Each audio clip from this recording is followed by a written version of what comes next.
എടി നാളെ എനിക്ക് കേറി താമസമുണ്ട്, അതിന് പോകണമല്ലോ. എനിക്കിപ്പോ നാളെ ട്രിവാൻഡ്രം പോട്ടെ. പിന്നെ അപ്പൊ അവിടെ കാര്യം എന്ത്? അവളെ നിങ്ങളും കൊണ്ടു. ഞാൻ എനിക്ക് കൊണ്ടുപോകരുത്, നീ അവളെ വീട്ടിലോട്ടാക്ക. ഞാൻ എങ്ങനെയായിട്ട് അവളെ കൊണ്ട് പോന്നെ?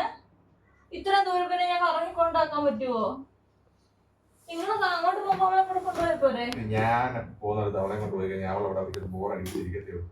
അതിന് നല്ലത് നിങ്ങളുടെ കൂടെ നിർത്തിയാ മതി. എനിക്ക് വേറെ കാര്യങ്ങളൊക്കെ പോകും. കള്ളുടിക്കാനായി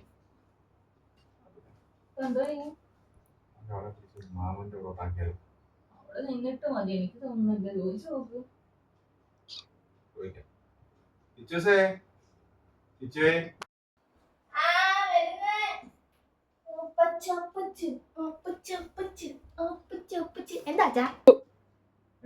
അച്ഛന് നാളെ ഒരു കേറി താമസമുണ്ട്.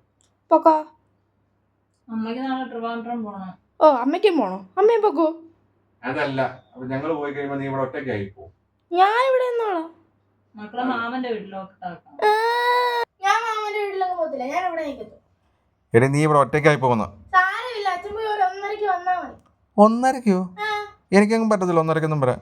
1:30 വരാൻ പറ്റത്തില്ലായിരുന്നെങ്കിലേ അച്ഛൻ കെട്ടരുതായിരുന്നു. കെട്ടി കഴിഞ്ഞ അച്ഛന്റെ ഭാര്യ പറയുന്ന അച്ഛൻ കേൾക്കണം. കുട്ടിയായപ്പം കുട്ടിയും പറയുന്ന അച്ഛൻ കേൾക്കണം. മനസ്സിലായോ?